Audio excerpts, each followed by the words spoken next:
It's good to see you. My name is Pastor Joseph Park from the Good News New York Church, and together we'll be talking about eternal redemption. I'm very happy that you are joining us here at the CLF. Everyone, let us begin by reading the words from Luke chapter 15. We'll read from Luke chapter 15, verse 11. Luke 15, verse 11. I will read. And he said, a certain man had 2 sons, and the younger of them said to his father, Father, give me the portion of goods that falleth to me. And he divided unto them his living. And not many days after, the younger son gathered all together, and took his journey into a far country, and there wasted his substance with riotous living. And when he had spent all, there arose a mighty famine in that land, and he began to be in want. And he went and joined himself to a citizen of that country, and he sent him into his fields to feed swine. And he would fain have filled his belly with the husks that the swine did eat, and no man gave unto him. And when he came to himself, he said, How many hired servants of my father's have bread enough and to spare, and I perish with hunger? I will arise and go to my father, and will say unto him, Father, I have sinned against heaven and before thee, and am no more worthy to be called thy son. Make me as one of thy hired servants. And he arose and came to his father. But when he was yet a great way off, his father saw him and had compassion, and ran, fell on his neck, and kissed him. And the son said unto him, Father, I have sinned against heaven and in thy sight, and am no more worthy to be called thy son. But the father said to his servants, Bring forth the best robe, put it on him. Put a ring on his hand and shoes on his feet. Bring hither the fatted calf, and kill it. Let us eat and be merry. For this my son was dead and is alive again. He was lost and is found. And they began to be merry. I read to verse 24. Everyone, there's a story I want to tell you. There was a man. He lived on a farm. And of course, he owned many animals. But he had a pet cat that he really loved. He would always hold it, pet it, brush his face against it. And it was a cat very dear to his heart. And of course, he had many other animals, but he also had a donkey. And he would always put this donkey to hard work, make him carry a lot of things, make him pull on the plow, etc. And then one day, this donkey felt very upset.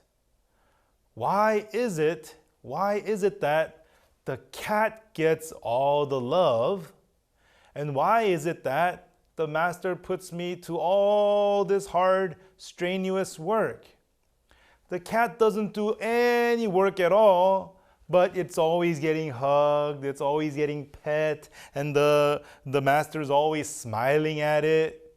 But me, I do all kinds of work all day long, every day, yet the master never hugs me. The master never looks at me with a big smile on his face. The master never pets me. Why is that? The donkey was very upset. So the donkey began to think, all right, what does the cat do? What does the cat do that makes the master love him so much?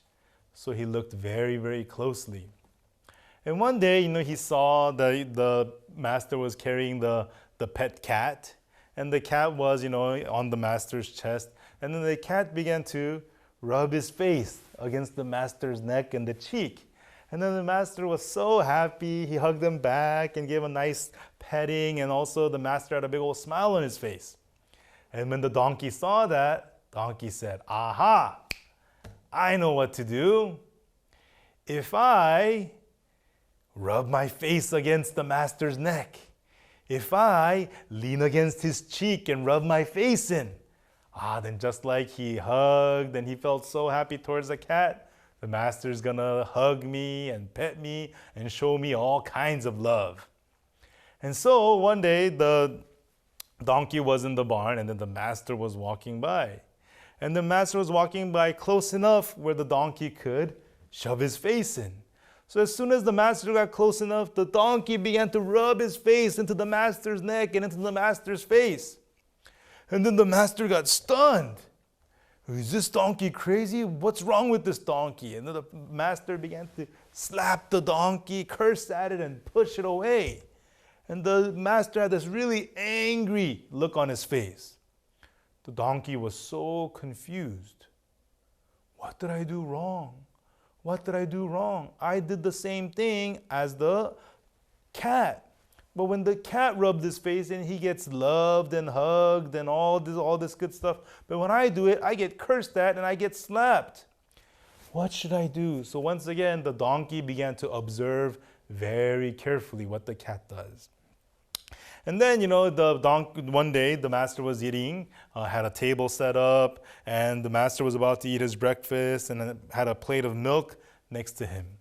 And at the plate of milk, the cat also sat at the table, and the cat began to sip on the plate of milk. And when the master saw his cat sipping on the milk, the master had this look of, love and warmth on his face, looking so, staring so kindly down at the cat.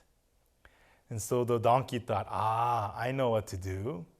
Next time the master has breakfast and there's a plate of milk next to him, I'm going to go over there and sip the milk. Then master will look down at me lovingly too.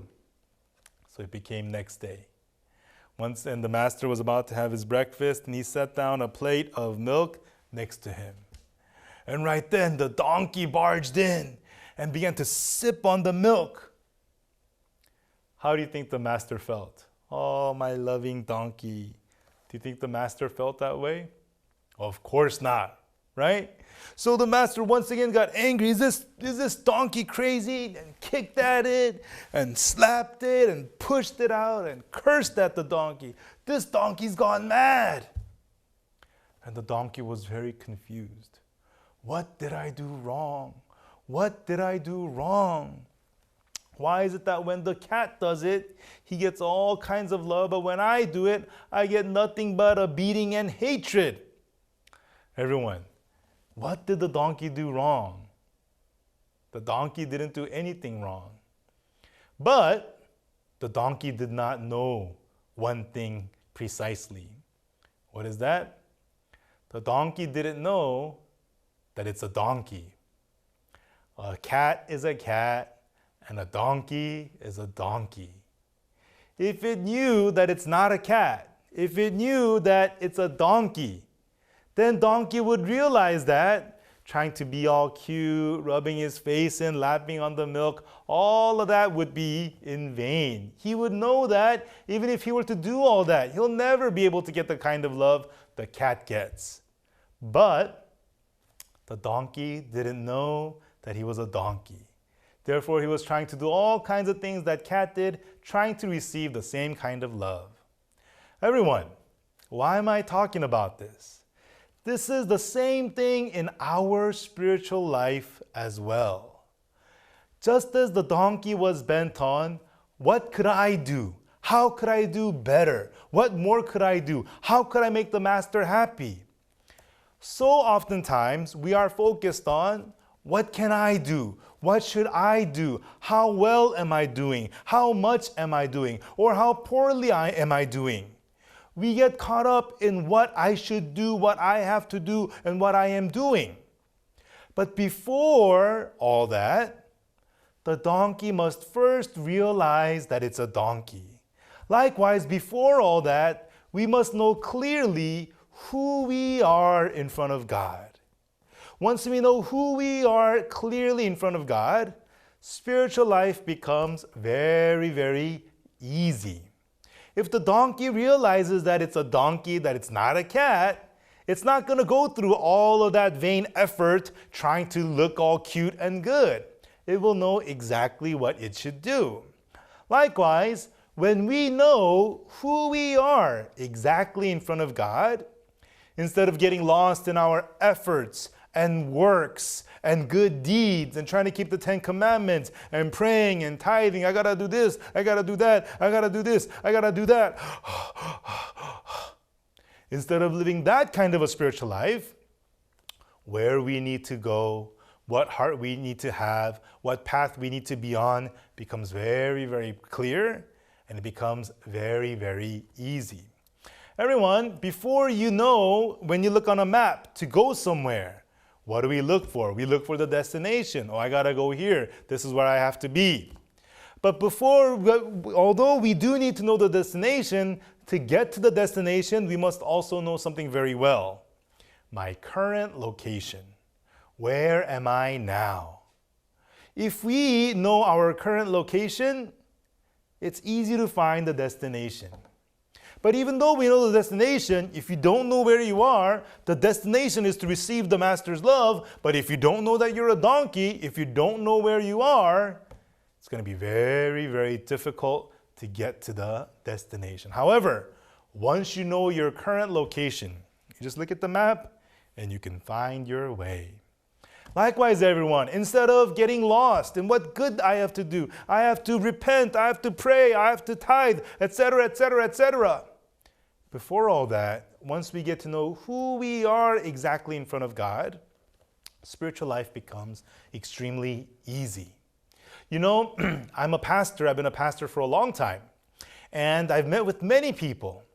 And many people, many Christians, many people who go to church come to me and say, Pastor, I've been going to church for 10 years, 20 years, 30 years. I'm a deacon. I'm an elder. I'm a youth leader. I'm the men's leader, women's leader. But I have sin in my heart.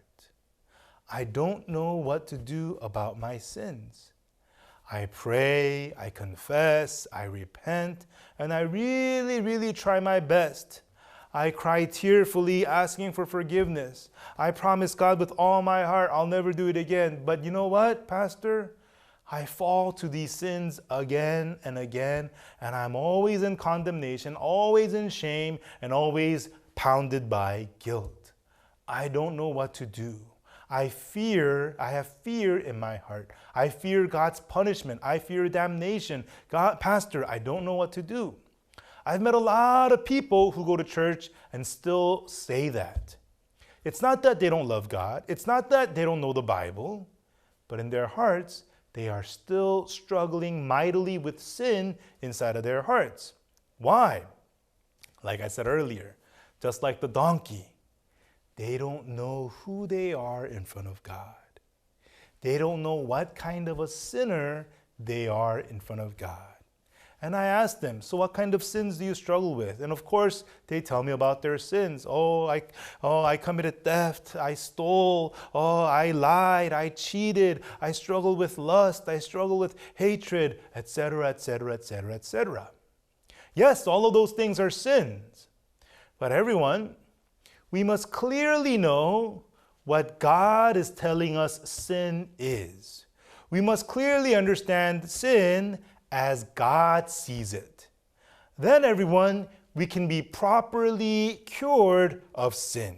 We can properly be redeemed of sin. Everyone, same thing with the disease.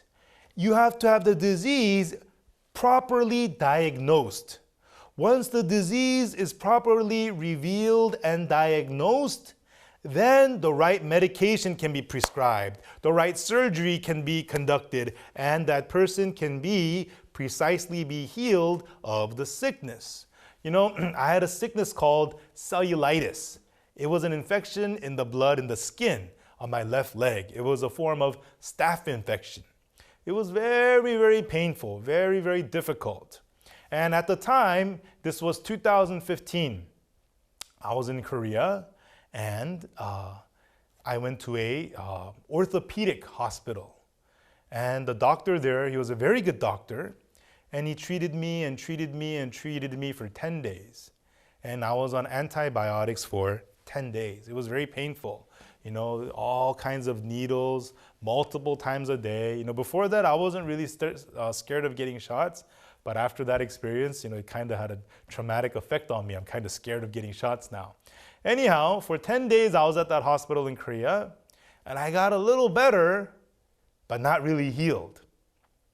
And then I went back to the United States. And it flared up again. And my leg was in a lot of pain. I had very high fever. My fever went up to 43 degrees Celsius. Do you know what that is in Fahrenheit? 113 degrees. It's very high fever, right? And so the doctor asked me, did you think you were going to die? I said, yeah, I thought I was going to die when my fever hit that high. It was very, very painful. But when I got to the hospital in the United States, they took a sample of my blood, and then they put it in different kinds of test tubes. I'm not exactly sure the process, but they cultivated the infection, the bacteria, the infection in my skin, and they cultivated it, put them in many different test tubes, and then they applied different kinds of antibiotics. And they found the antibiotic that was very effective. It was called vancomycin, and I think it's a very powerful antibiotic. And so I was on that for 5 days in the hospital in America, and then I became healed of cellulitis. So everyone, how did that happen? Yes, I got treatment. Yes, I was hospitalized in Korea, but when they did not know exactly what was causing this pain, when they did not know exactly what was effective against it, they could not heal me. But once they discovered, once they cultivated the bacteria from my skin, and then they saw what kind of medication was effective against it, I was able to be healed. In the same way, it's not just about going to church and trying to be good. It's not about that at all.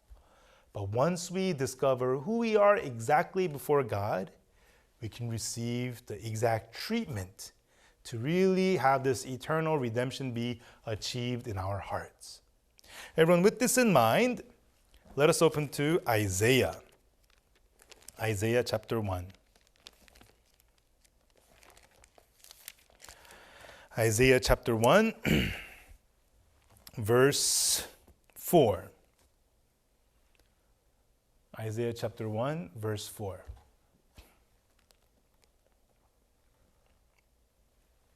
It says, sinful nation, a people laden with iniquity, a seed of evildoers, children that are corrupters. They have forsaken the Lord. They have provoked the Holy One of Israel unto anger. They are gone away backward.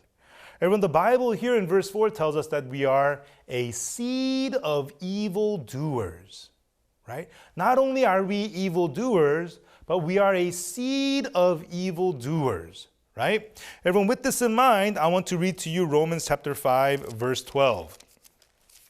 Romans chapter 5, verse 12 tells us, wherefore, as by one man sin entered into the world, and death by sin. And so death passed upon all men, for that all have sinned. I'll read it to you. It says, by one man sin entered into the world. Everyone, what is this talking about? This is talking about Adam. Through Adam, sin entered into the world. What did Adam do? Adam ate the fruit of the knowledge of good and evil. And here it says, by one man sin entered into the world, and death by sin. Earlier in Isaiah, we read that we are a seed of evildoers. Everyone, I am Korean. I was born in Korea. And because of that, actually, right now, technically, I'm a U.S. citizen, right? But I was born Korean, right? I was born Korean. And so, I have Korean features, right? I have black hair, Asian face, Korean features. Why? Because I was born of a Korean seed. My last name is Park. Did I decide to be named Park? No. The founder of CLF is Pastor Oksu Park, right? Pastor Oksu Park. I am also Park. I am Pastor Joseph Park. Anyhow, I did not choose to be a Park. Did any of you choose your own last name? I don't think so, right? Oh, I want to be a Smith. Oh, I want to be Anderson. Oh, I want to be Howard, right? None of us did that, right? We were born and our last names were already given to us. Likewise, I was born a Park. I didn't want to be it. I didn't not want to be it. I had no say in it whatsoever. But everyone, this is also true with sin. Here it says, by one man sin entered into the world. We were sinners by birth. Many people think I'm a sinner. Why? Or because I commit sins. because I have hatred in my heart, because I've committed theft, oh, because I have lust in my heart, oh, because I didn't honor my parents, etc., etc., etc., etc. I'm a sinner because I sinned. But everyone, that's not what the Bible tells us. The Bible tells us that you being a sinner actually had nothing to do with you. A friend of mine told me I'm a sinner because I commit sins. A person who plays baseball is called a baseball player. A person who commits sins is a sinner. But actually, the Bible tells us that sin entered the world through one man. Because of Adam, we were already sinners. By the time we were already in our mother's womb, that's why David says, behold, I was shapen in iniquity, and in sin did my mother conceive me. David says that when he was being shaped, when are we shaped? We are shaped in the womb. And when he was conceived, right? At the conception, he says, I was conceived in sin. Why? Because we are already born of the seed of sin because of Adam who ate the fruit of the good and evil. Yes, a lot of us may think that we already know about that. Yeah, we do. But what I really want you to understand is that it had nothing to do with you. A lot of people make it about themselves. It's because I sinned, because I wasn't good enough, because I.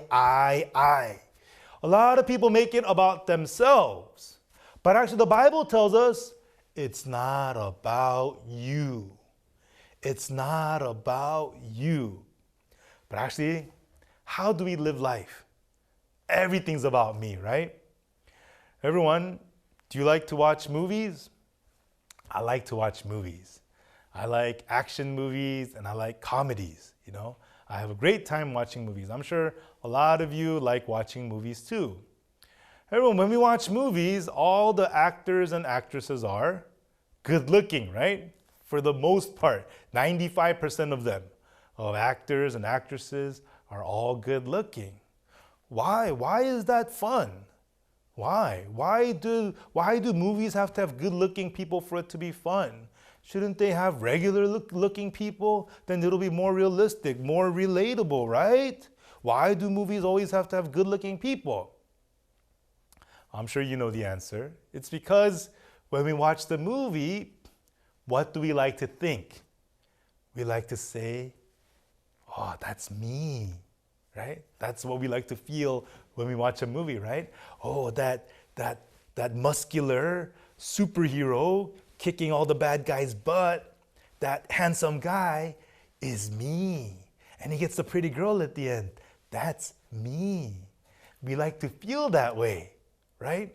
Oh, not just for men, women too. Oh, that beautiful girl, the heroine. She does all these heroic things and she gets with the hero at the end. Wow, that girl is me, right? You don't want to look at an ugly looking person and go, that person is me. None of us want to do that, right? We want to look at good looking people and say in our hearts, that's me. That's why movies are fun. Everyone, that's our natural tendency, to think of ourselves in a good way. That's our natural tendency, to think of ourselves in a good light, and to feel important about ourselves, and to think that what I do really, really matters, and how I am has so much weight on everything. That's what we like to think of ourselves as. That may be true in this earthly world, but it's not true in the world of God. It may be true in the way we live in our world, at school, at work, in our families. How you are is very important, but in the world of the Word of God, that's not important at all. It's not about you. You did not become a sinner because of you. It's not about you. You became a sinner because of Adam. It's not about you. Through Adam, we became sinners. So already, without any of our input, without any of our doings, we were already doomed for damnation because we were born in the seed of sin because of Adam. And everyone, what did Adam do? God created Adam, and Adam had communion with God, right? Adam freely spoke with God. Adam freely received the guidance of God. Let me write the word God a little bigger so you can see it better. Right? They had free communion, and Adam freely received the guidance of God. And at that point, even though Adam was naked, it was not a problem. Eve was naked, it was not a problem. Why? Because they were in communion. They were in fellowship. And Adam wholly received the guidance of God. Meaning, in Adam's heart, God was the king in Adam's heart. God was the Lord in Adam's heart. God was God in Adam's heart. But this becomes broken. How does it get broken? Sin enters in. Right?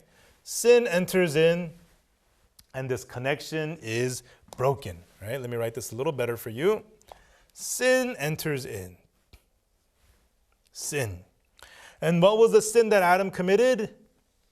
He ate the fruit of the knowledge of good and evil. Right? I'm sure you all know this very well. Adam ate the fruit of the knowledge of good and evil, and that's what became sin, and that's what broke the connection between Adam and God. But everyone, let's think about this. When we think of sin, what do we think of? We think of evil things. We think of sin and evil to be synonymous. Oh, sin, yeah, hatred, adultery, murder, cursing, fighting, stealing, etc., etc., etc., right? When we think of sin, we think of evil things. But everyone, Adam ate the fruit of good and evil. It wasn't, and that was what became sin. It wasn't just the fruit of evil. Adam ate the fruit of the knowledge of good and evil. What does this tell us? Under the umbrella of sin is not only evil, but also good. Let me say that one more time. Under the umbrella of sin is not only evil, but also good. Everyone, Genesis chapter 6, verse 5 tells us, "And God saw that the wickedness of man was great in the earth, and that the imagination of the thoughts of his heart was only evil continually." God looked at the heart of man, and God describes it. Genesis 6, verse 5.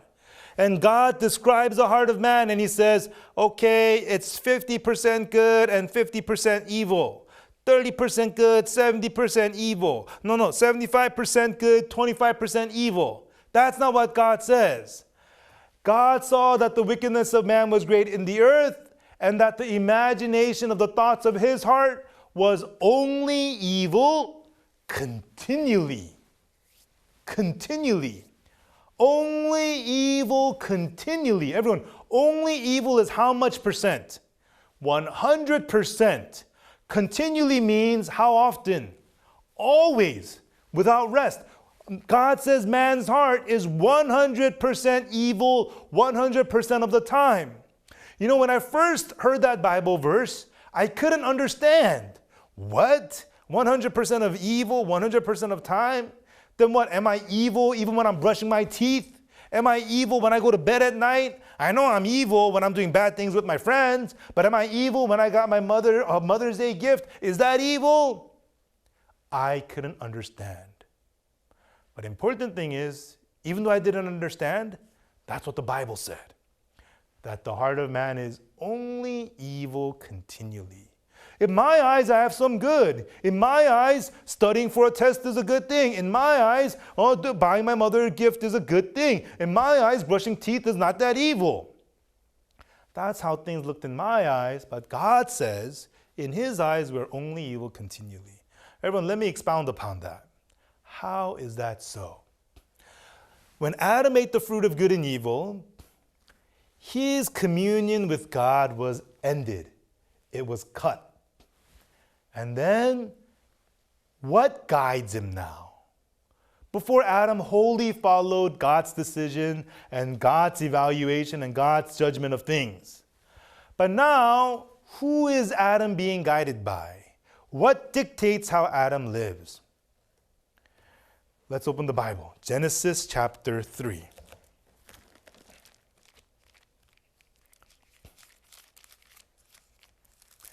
Genesis chapter 3. Genesis chapter 3, verse 6. Genesis chapter 3, verse 6. And when the woman saw that the tree was good for food, and that it was pleasant to the eyes, and a tree to be desired to make one wise, she took of the fruit thereof, and did eat, and gave also unto her husband with her, and he did eat. And the eyes of them both were opened, and they knew that they were naked, and they sewed fig leaves together, and made themselves aprons. Everyone, when Adam and Eve ate the fruit of good and evil, the first thing that happened was, now their eyes were opened.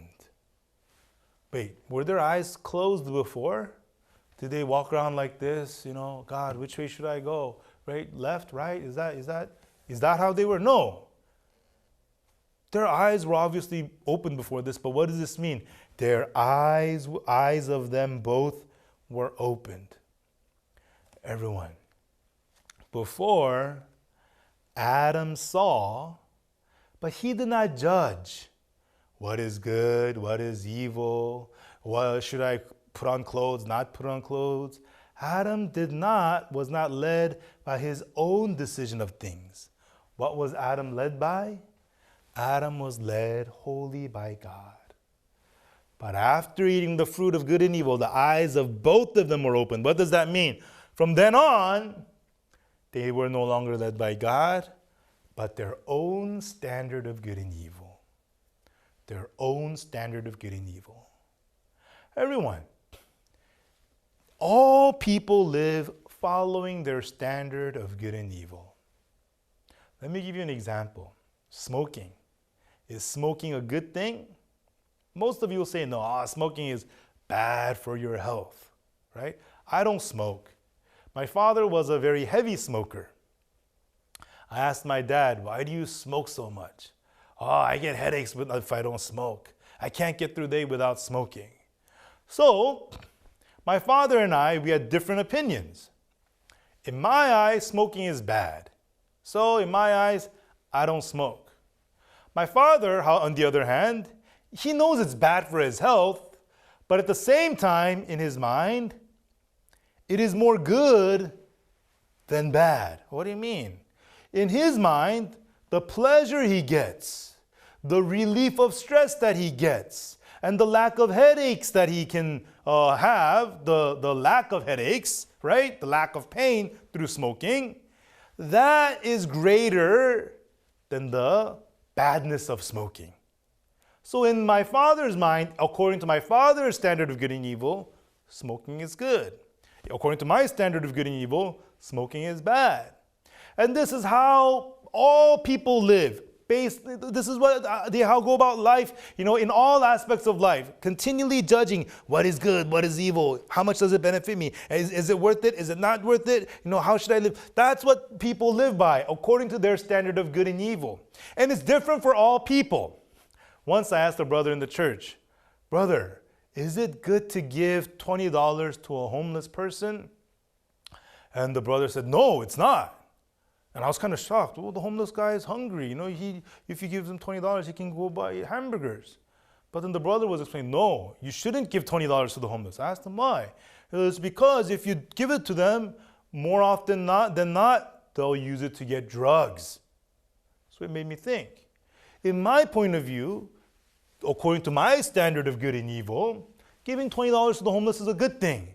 But according to that brother's standard of good and evil, giving $20 to the homeless is an evil thing. Why? Because they're going to go do drugs with it.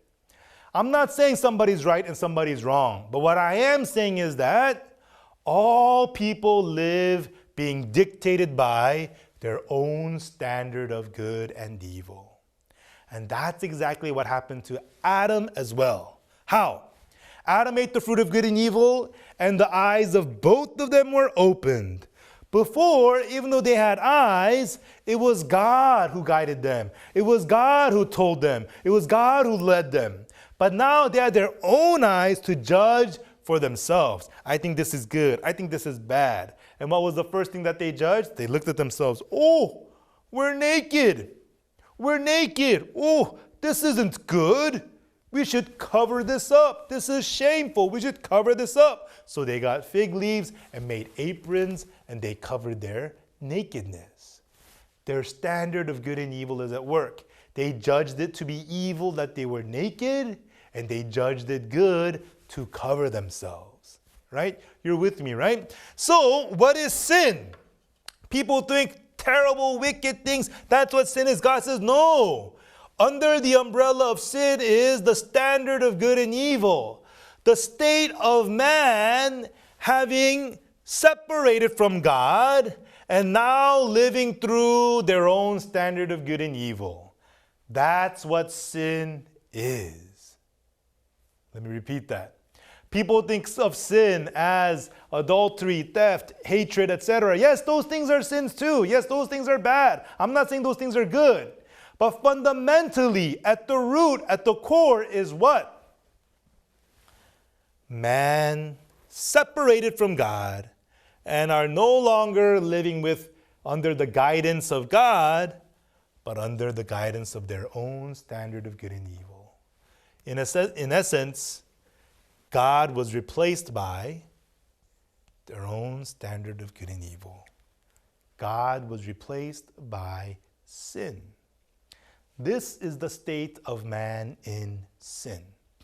You know, that's why Luke chapter 15 that we read today illustrates this point very, very well.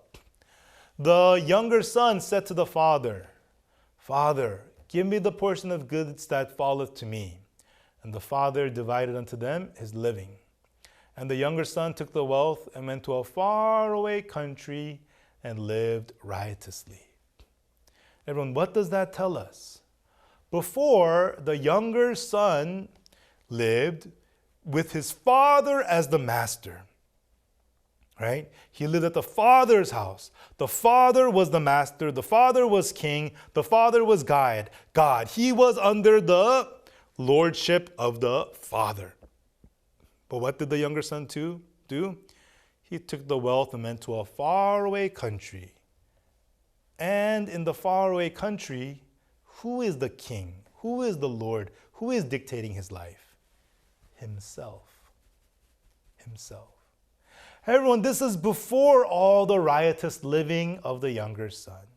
So this is what we have to understand, everybody. Before we talk about adultery, theft, this and that, and this and that, we have already departed from God. The younger son has departed from the father. The younger son has departed from the father's domain and went to the domain where he himself is king. And that's what has happened to us as well. And this all happened to us even before we were born. How? When Adam ate the fruit of good and evil.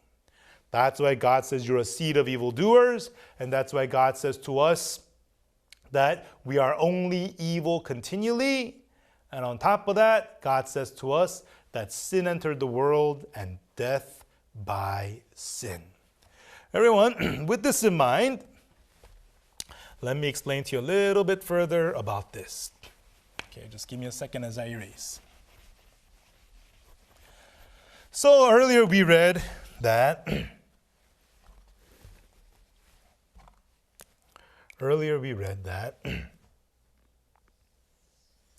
we are the seed of evildoers. We are the seed of sin. We're already born with sin in our hearts. Everyone, in our hearts is all kinds of things, right? There's, hatred, greed, lust, arrogance, deceit, pride, all kinds of terrible things in our hearts. But everyone, do we just live out those things? We don't, right? I hope you don't. I'm a pastor, right? So my job is to preach the word of God, and I fellowship people. I lead people to Jesus. I preach the gospel. I lead people to salvation. That's my job. But everyone, do you know what also goes on in my heart? Even though I'm a pastor, I'm human, right? I'm human.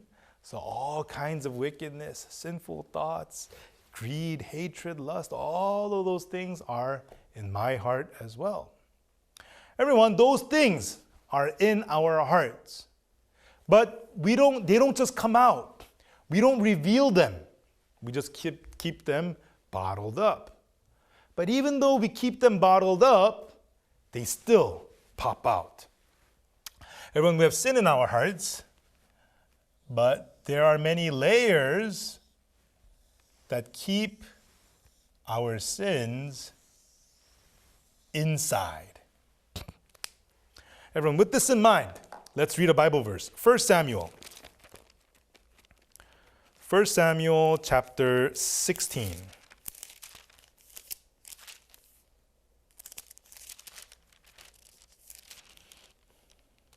1 Samuel chapter 16, verse 7. I will read for you. But the Lord said unto Samuel, look not on his countenance or on the height of his stature, because I have refused him. For the Lord seeth not as man seeth. For man looketh on the outward appearance, but the Lord looketh on the heart. Okay? One more time it says, for the Lord seeth not as man seeth. For man looketh on the outward appearance, but the Lord looketh upon the heart. Everyone, we have sin in our hearts, right? This is invisible. But even though we have sin in our hearts, there are many layers, barriers that keep this sin from popping out. The first barrier is our conscience.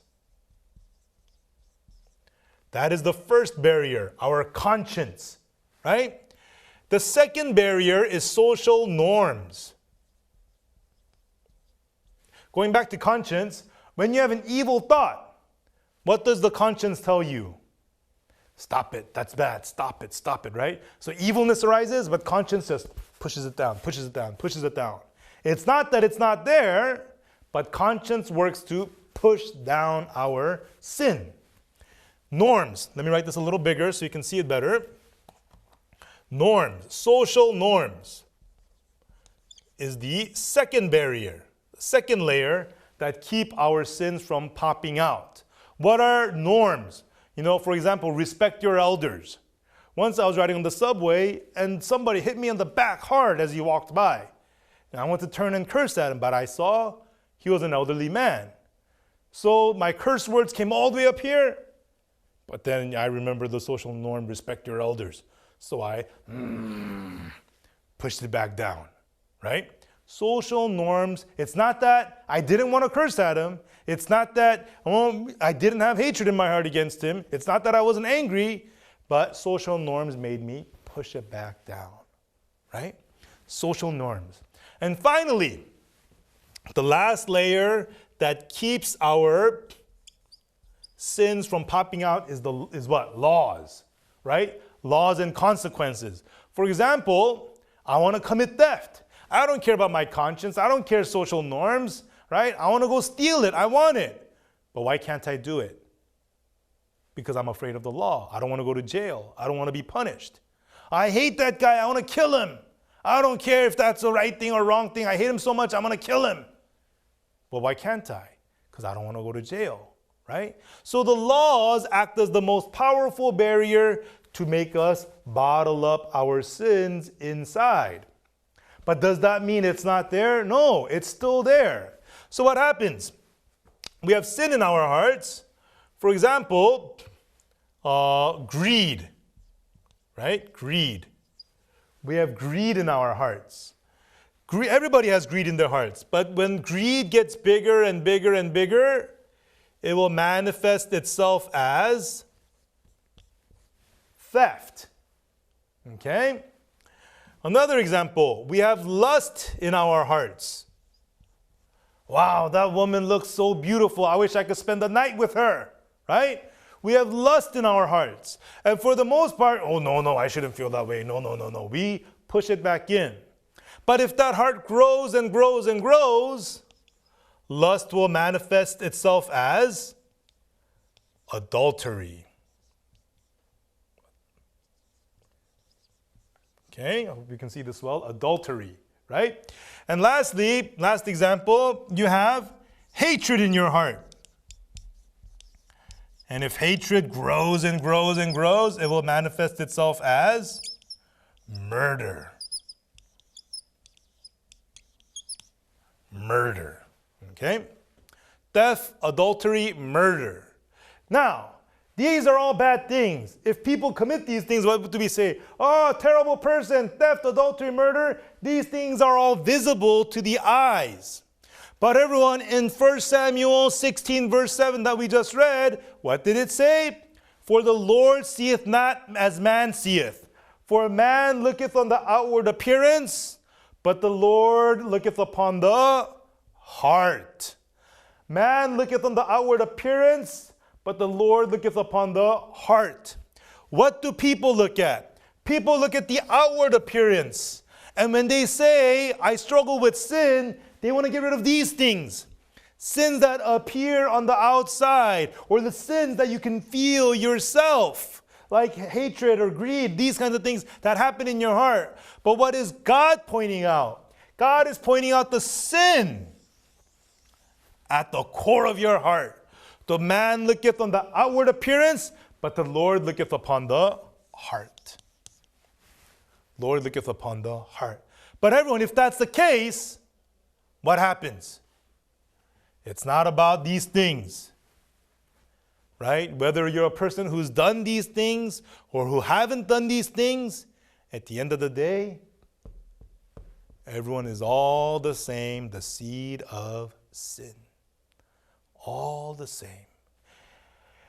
Whether you've committed these things or not. A lot of people, I wish I don't do this anymore. I wish I don't cheat anymore. I wish I don't steal anymore. I wish I'm not so hateful anymore. People are all concerned about things. But before all that, God wants to let us know. Whether you did those things or not, God looks at the sin in your heart. That's why, when we have retreats in Korea, thousands and thousands of people come. And thousands of people come and they eat. And when they eat Korean food. So Korean food is like kimchi, and oftentimes we serve fish and beef soup, whatnot. And so people take their leftover foods and they dump it in this tub. And if they just dump the food, it gets kind of stinky. So it's a tub filled with water. And so, they throw away, there's rice, there is pieces of kimchi, there's, fish bones, right? There's all kinds of food leftovers. And thousands of people, dump their food. But you know what? The funny thing is, after they dump the food, if you spend one night, all the food, leftover food, seep to the bottom of the bucket, to the very bottom. And because it's at the bottom, the upper part of the water, actually looks clear. It actually looks clear. So, this water looks really, really clear. Does that mean it's drinkable? Would you drink it? Oh, of course not, Pastor. What are you talking about? You're right. It looks clear, but at the bottom of it is all kinds of nasty, dirty, leftover stuff. It's not drinkable. So is our hearts. On the outside, I'm a father, I'm a pastor, I'm this, that, I'm a good man. But God looks at your heart. At the very bottom of your heart are all kinds of dirty, nasty things. And so, even though it looks clear, if you put in a stick and you stir it up, what happens? It's all going to come out, right? It's all going to come out to the top. And this is exactly like our hearts, everyone. So, that is the state of our hearts in front of God. Everyone, with this in mind, let us open to Job. Job chapter 35. Job chapter 35.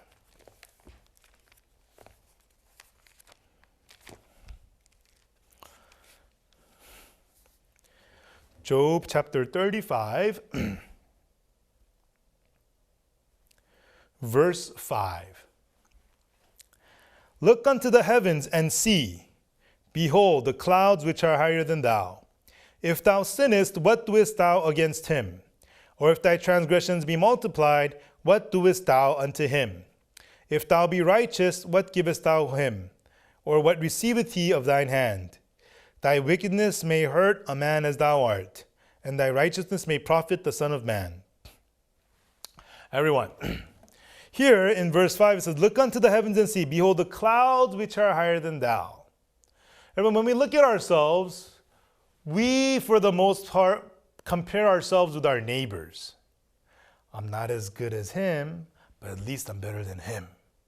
I'm not as faithful as that pastor, but at least I'm more faithful than that pastor. Oh, at least, I'm not as sinful as him, but at least I'm not as sinful. I'm not as sinful as him. On and on and on, right? We're always measuring and comparing ourselves with other people, right? And not only with our spiritual life, but also with wealth or whatever. Oh, I'm not as rich as him, but I got more money than him. Oh, my kids aren't as fine as your kids, but my kids are better than his kids, right? Or I'm not as handsome as that guy, but I'm better looking than that guy. We may not say it out loud, right? Because, that's kind of childish and you sound stupid, but all of us think that in our hearts. But here God says, look unto the heavens and see. Once I went up to the Empire State Building, I think 88th floor is the observatory deck, right? So I looked down from the observatory deck down to the streets. You see little cars going back and forth, and you see little people walking around. When you're at ground level with them, you can tell, wow, that guy is tall. Wow, this guy is skinny. Wow, this guy is short. You can tell, right, when you're at ground level with them. But when you look down from Empire State Building, you couldn't tell who's tall. You couldn't tell who was fat or skinny. You couldn't tell who was short. They were just like little dots walking around. Everybody looked the same. Here it says, look unto the heavens and see. What does that mean? Don't see yourself by comparing yourself to your friends and neighbors and cousins, but look at yourself from God's point of view. And that's what we were doing, seeing yourself from God's point of view, right? And here, what does God say? If thou sinnest, what doest thou against him? Or if thy transgressions be multiplied, what doest thou unto him? Everyone, if we sin, what is that to God? If we transgress, do we really take away from God? Do we lessen God? Do we really damage God? Do we really do that? The answer is no. Us committing sins is a big deal to us, but do our sins, is our sins a big deal to God? Does it take away from God? Does it damage God and hurt God? No. To God, it's nothing at all. What does the very next verse say? If thou be righteous, what givest thou him? Or what receiveth he of thine hand? Suppose I'm righteous. Suppose I do good things, righteousness, and then bring it forth to God. Everyone, does that then profit God? Is that going to add unto God? Is that going to help God? Is that going to make God more beautiful? What do we think? Well, if I do something good, God's going to be so pleased. Because it's a big deal to us, we think it's a big deal to God too. Oh, I did this. I tithed. I helped my neighbor. Blah, blah, blah, blah, blah. Oh, God, here you go. But here, what does it tell us? If you're righteous, what givest thou him? If you and thy righteousness, what does it say? And what receiveth he of thine hand? What could God possibly receive of us? Nothing at all. There's a funny story. In Korea, they make this sauce called 된장. It's made out of beans. And what you do is you dill the beans in salt, and you do this and that. But the main part of it is, after it's all very dilled in salt, you have to put it in a jar underground for about a year to make it ferment. And then after it ferments for a year, it turns into tasty bean paste sauce. But somehow, flies make their way in there, and they lay their eggs, and maggots grow. So one day, one maggot and another maggot met. One maggot was from an outhouse, and so this maggot was all covered with dung and piss. But this maggot was from the 된장 sauce jar. So he's from a cleaner place, and the two of them were talking. And the maggot from the outhouse was saying, oh, I'm so miserable. I'm always covered in dung and piss. It's so disgusting, blah, blah, blah. And then the other maggot was from the sauce jar, and the other maggot was all high and proud. Yeah, I'm from the sauce jar. It's so clean where I'm from, and you live in all that dung and piss. Oh my gosh, I feel sorry for you. You're so disgusting. Yeah, you get to live in the sauce jar. I envy you so much. I wish I get to go there one of these days. And the two of them were talking. But then a person came along. A person looked down. He saw two maggots. What do you think he did? Which one do you think he killed? That's right. He killed both of them. He stepped on both of them, smushed it, and continued his way without giving it another second of his thought. Why? He should have just killed the dirty one, right? And the other one's clean. No. He kills both of them. Why? Why? Because everyone, a maggot is a maggot. Whether you're from the outhouse, whether you're from the 된장 sauce, a maggot is a maggot.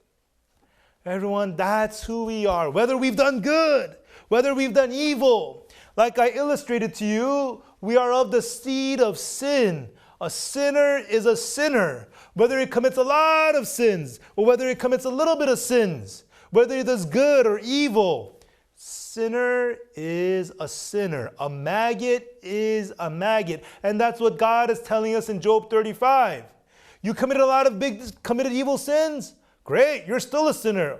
On the flip side, you did a lot of good things and righteous things? Great, you're still a sinner. Everyone, what does the world tell us? If you good, your points go up. If you do poorly, your points go down. But what does the Bible say? You do good, you're still a zero. You're a sinner. Or whether you do bad, you're still a zero. You're a sinner. That's what this is telling us. If you transgress, what is that to God? It is nothing. If you do righteously, what is that to God? It is nothing. Then, what does it say in verse 8? Job 35, verse 8. Thy wickedness may hurt a man as thou art, and thy righteousness may profit the Son of Man. Everyone, our wickedness will summon condemnation and punishment from man. And our righteousness will bring applause from man. But in front of God, it's nothing. It's nothing. Why am I telling you this? Because I want you to understand, like I said earlier, it's not about you. What are we so concerned and caught up about all the time? How good am I? How good am I? How well am I doing? Right? But the Bible is telling us whether you do well, you're a zero. Whether you do poorly, you're a zero. It's not about you. It's not about me. It's not about me. And everyone, once you understand that, once we see this, what can we do? We can shift the focus off of ourselves. Before, we're always looking at ourselves. What am I doing? How much am I doing? How well am I doing? Right? Those again and again, right? What am I doing? How much am I doing? How well am I doing? Always looking at ourselves, always measuring ourselves, always weighing ourselves. But once we get to know it's not about us, it's not about me. It's not about me. It's not about me. It's not about how, then I need grace. I need somebody else's help. It's not up to my goodness. Everyone, to help us understand this, God gave us the law. Everyone, you know what the law is, right? The 10 Commandments that Moses received on Mount Sinai. Everyone understanding that because we are the seed of sin, that it's not about us, is to truly understand sin through God's eyes. But still, people fail to understand this. People still think, but I'm still pretty good. I'm not that bad. But everyone, that's why God gave us the law. Everyone, from Adam to Moses was a period of around 2,500 years, from Adam to Moses. And during that time was before the law came. And during that time, people had sinned, but they were guided by their conscience. But conscience was not effective in revealing the sin in people's hearts. So at the time of Moses, God gave them the law, the 10 Commandments. God gave them the law, and through the law, God allowed them to see who they are in front of God. So God gave them the law. Everyone, the law is composed of 613 laws. Of course, we know them as the 10 Commandments. But actually, the 10 Commandments is a very, very simplified version of the law, which consists of 613 laws. So many do's, so many don'ts. I don't even know them all, right? But so many laws that detail what is to be done. But anyhow, we summarize this into the 10 Commandments. Commandment 1, you shall have no other gods before me. You shall not make idols unto yourselves. You shall not take the Lord thy God's name in vain. You shall remember the Sabbath to keep it holy. Honor thy parents. Thou shalt not murder. Thou shalt not commit adultery. Thou shalt not steal. Thou shalt not covet. And thou shalt not give false testimony, and thou shalt not covet. These are the 10 Commandments. And then God gave them the law, and God said, if you keep them all, you'll be blessed, right? So the 10 Commandments is actually a summary of the 613 laws. And God tells them that if you keep them all, you'll be blessed. With that in mind, please open to Deuteronomy Chapter 28. Deuteronomy Chapter 28.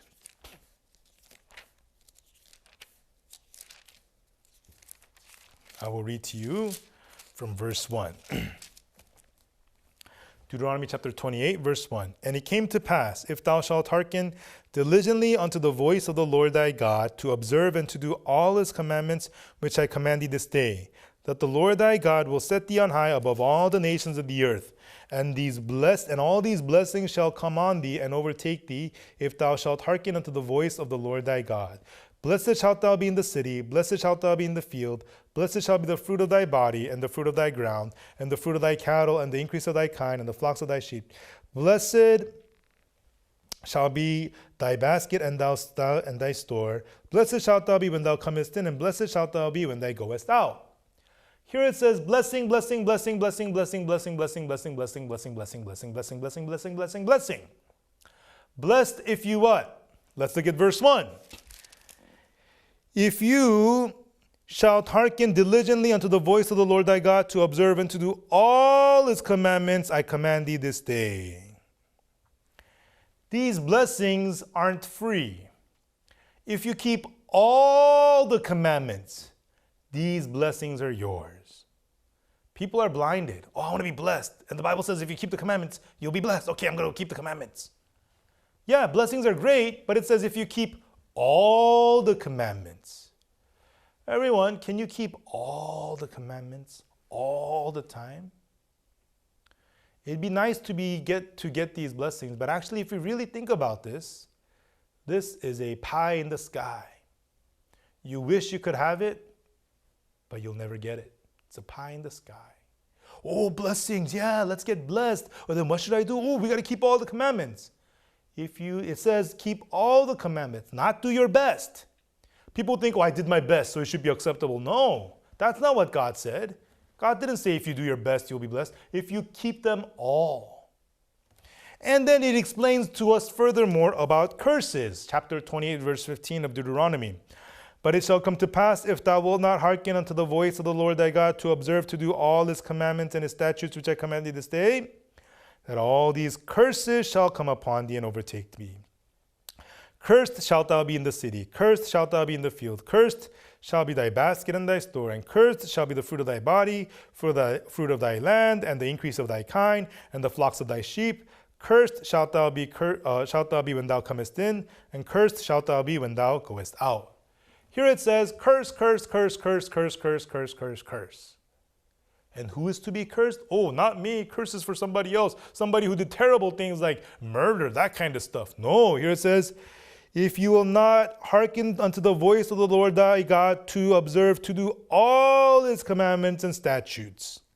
If you don't do all his commandments and statutes, if you don't keep all 613 laws, you are cursed. That is what the law is telling us. Everyone, people don't know the law exactly, precisely. Everyone, phone number has how many digits, right? It's got 10 digits, right? 3 area code and then 7-digit number, right? So that's how it is in the USA, 10 digits. Suppose you get 9 out of 10. Ooh, that's 90%. That's pretty good. Will you be able to make the phone call? Will you be able to connect? No.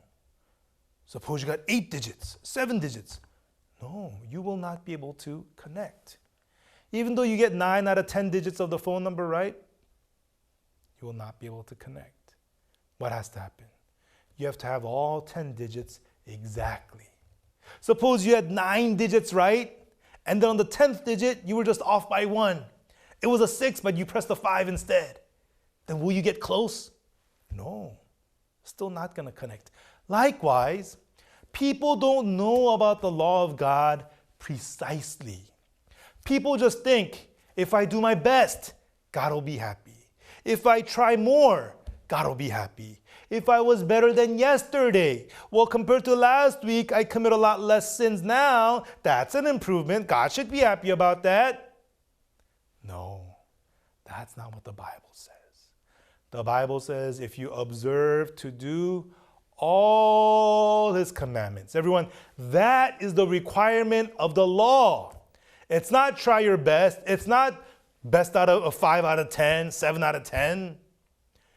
You must keep them all the time. Let us open to the Bible. Galatians chapter 3. Galatians chapter 3, verse 10. Galatians chapter 3, verse 10. For as many as are of the works of the law are under the curse. For it is written, cursed is everyone that continueth not in all things which are written in the book of the law to do them. Everyone, here it says, cursed is everyone that continueth not in all things which are written in the book of the law. Does it say cursed are those who keep 30% of the law? Cursed are those who really don't try their best to keep the law? Everyone, the Bible gives us the exact standard of how the law should be kept. It's not to the best of your abilities. It's not better than yesterday. What is it? To continue in all things of the law. You must keep all the laws all the time. Otherwise, you are cursed. We don't even know 613 laws. Do you know them all? I don't think so. I don't know them all. I haven't met one person who can remember all 613 laws. I've met many pastors, many Christian leaders, many theologians. Nobody does. All 613 laws. Yet, How can you keep them all if you don't even know them all? But here it says, if you did not keep them all the time, you are cursed. Everyone, what does an X-ray do? What does the MRI do? What does the CAT scan do? To the naked eye, you cannot see the sickness in your body. But the X-ray will reveal the broken bone. The MRI, the CAT scan or whatever will reveal the disease inside of you. And so is the law. People think I'm fine. I'm okay. Oh, I'm a good father. I'm a good neighbor. You know, my uncle's a drunk who beats his wife and abuses his children. Me, I'm an upstanding citizen. Therefore, I must be fine. People judge themselves with their own subjective standards. And to them, God gives them the law. All right, let's be measured by the law. Did you keep all the laws perfectly? Are you worthy to be blessed in front of God? Nope. You failed.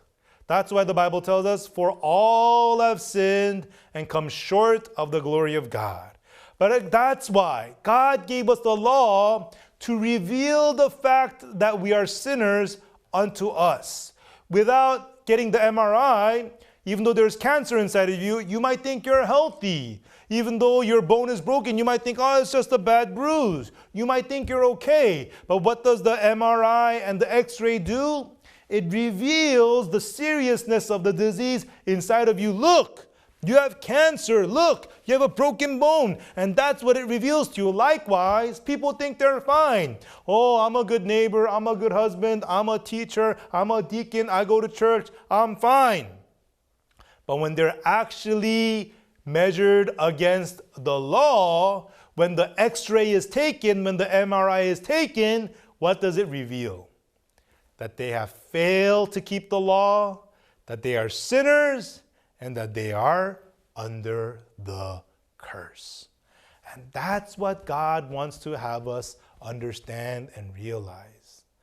I am completely doomed under sin. Yeah, even though I didn't commit mass murder and adultery and all these terrible things, in God's eyes, I fall far short of keeping all the laws.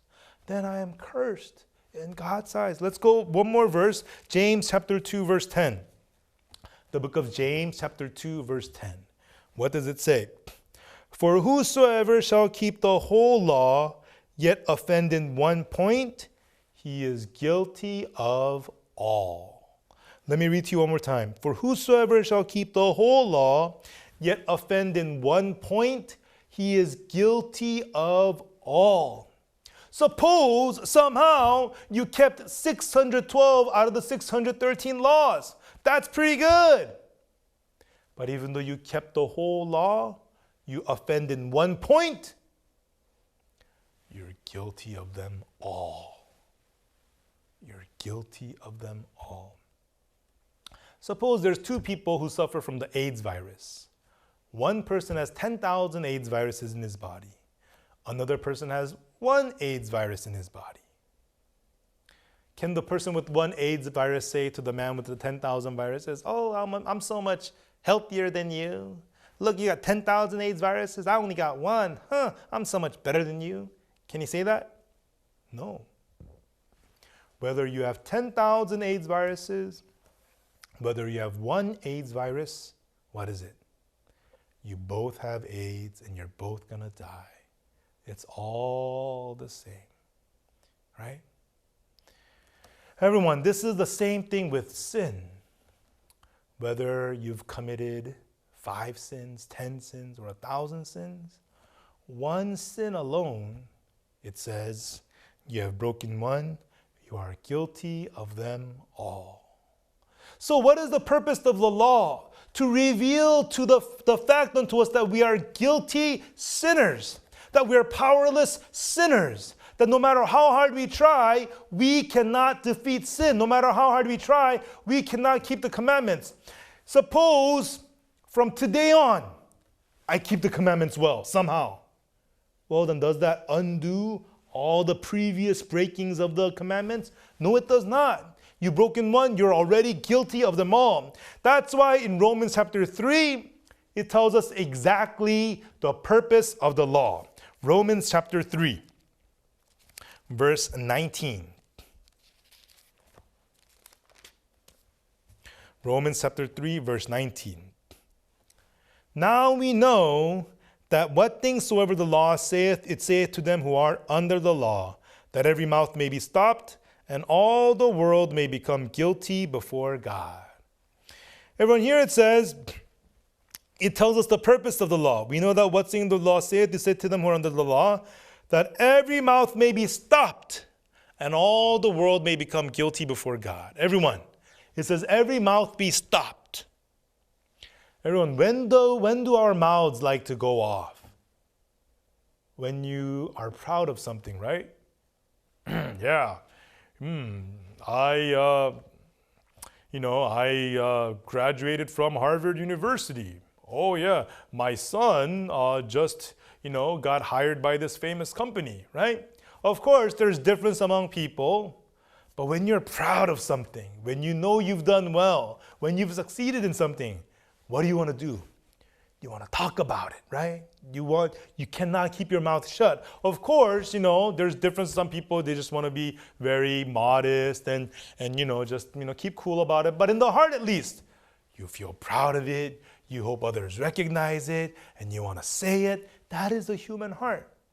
But here, what does the law do? Every mouth may be stopped. Why? Because in front of the law, you're guilty. You're ashamed. I'm a sinner. I have failed. When you have failed, when you're guilty, when you're shameful, what happens? You go, oh, I'm guilty. I'm ashamed. I failed. Do we do that? What happens? Right? You hope nobody sees you. You hope nobody notices you. You don't make a sound. You can't speak up. You're guilty. You're ashamed. You have failed. And that's what the law does to us, that every mouth may be stopped. Why? Because our mouth is full of boasting. I did this, I did that, I did this. I'm so good, Every mouth may be stopped. I'm a sinner. I'm guilty. I'm ashamed. I used to think I was better than that neighbor who always got drunk and did terrible things to his family. But in God's eyes, I'm no better than him. I always thought I was better than the drug dealers and the prostitutes. But in God's eyes, I'm no different from them. I always thought I was such a good husband and a good Christian, a good father. Well, when measured against the law, I'm worthy of curse. That's what the law does to us. That is the purpose of the law, that every mouth may be stopped and the world may become guilty before God. And that includes you, that the world may become guilty before God. But people thought the purpose of the law the wrong way. Let me try. Let me keep it. If I can't keep them all, but I'll do my best and God will be proud of me. No, they understood it completely the wrong way. Verse 20. Therefore, by the deeds of the law, there shall no flesh be justified in his sight. For by the law is the knowledge of sin. Here it says, for by the deeds of the law, there shall no flesh be justified in his sight. By keeping the law, nobody can be justified. Through your efforts, through your works, through your goodness, you cannot add even one thing to your salvation, to your justification. By the deeds of the law shall no flesh be justified. Why? For by the law is the knowledge of sin. Everyone, that is the purpose of the law. By the law is the knowledge of sin. I failed to keep the law. I'm a sinner. Everyone, the X-ray does not create the broken bone in you. Everyone, the MRI does not create the cancer in you. But rather, it reveals to you the knowledge of your disease, the knowledge of your broken bone. Likewise, the law does not create sin in us. But rather, it reveals to us the fact that we are born in sin. that we are powerless against sin, that no matter what we do, we cannot defeat sin, that we cannot keep the commandments, and that we are under the curse. That is the purpose of the law. For by the law is the knowledge of sin. But everyone, so many people, many Christians, many pastors, they know the law the wrong way. Do it, try better, do it. Okay, let me try better, let me try more, let me be better. And they fail and fail and fail and fail. Okay, let me try better, let me regroup. And they go on for 5 years, 10 years, 20 years without any kind of assurance in their hearts. Everyone, that is not what the law is for. For the law is the knowledge of sin. For by the law is the knowledge of sin. Everyone, through the law, God reveals to us who we are in God's eyes. Excuse me. Through the law, God reveals what sinners we are in front of Him, how doomed under sin we are, how powerless against sin we are, and that through our efforts and works, we cannot get justification. Everyone, this is very important to understand. Why? Because then we'll understand it's not about you. If we think that we could add on to our salvation, if we think that we could add on to defeating sin, then what happens? Your goodness matters. Your effort matters. So it has to be about you. But God says no.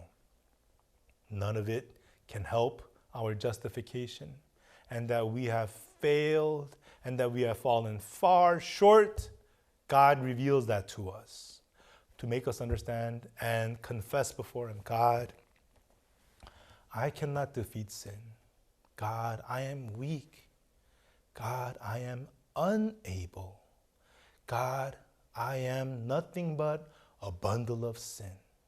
My good deeds, it's worth nothing. It's hypocrisy. God, I am nothing but a pile of sin. And everyone, when we get to acknowledge that in our hearts, when we get to really confess that from the bottom of our hearts, then everyone, we can look our eyes off of ourselves and look onto what God has prepared for us. Everyone, in the story of the prodigal son, it's not the fact that the prodigal son lived riotously, drinking, spending money on the harlots. Yes, those things are bad. But it was the fact that first and foremost, he had departed from the Father. His heart went from his father being the king of his life to himself being the king of his life. Likewise, through Adam, God was the king of our lives. But through Adam, we departed and went to a life where our own standard of good and evil, where sin and ourself became the king of our lives. And there we were doomed in sin, and there we tried to keep the law, but we failed. And that's who we are in front of God. And everyone, that's what sin is. Sin is not just lying, cheating, fighting. Yes, those things are sin too. But understanding this nature of sin, then we can truly shift the focus off of us and focus upon what God has prepared for us. Everyone, I will continue tomorrow. This eternal redemption class is for 3 days. So I will continue tomorrow and the day after. So everyone, please be sure to join me again. And we'll continue exactly how then we can obtain redemption. And how then that redemption is eternal. So everyone, please be sure to join me again tomorrow. Thank you so much. Let us pray. Dear Heavenly Father, we thank you. Lord, for a long time we thought that sin was just doing bad things and breaking the commandments. Yes, those things are sin too. But Lord, we have been doomed by sin already from Adam. And Lord, because we are of the seed of sin, no matter what we do, we could only fail. Whosoever shall keep the whole law yet offend in one point, he is guilty of all. Lord, that is who we are. We are weak and powerless. Our good is nothing but filthy rags. Father God, may we shift the focus off of us and learn that it's not about ourselves and see through the word what you have prepared for us. Lord, please bless the CLF conference and allow many pastors to truly receive this eternal redemption in their hearts. Lord, we thank you. Please bless this tomorrow and the day after as we continue. We trust everything into your hands. In Jesus' name we pray. Amen. Thank you very much. See you tomorrow.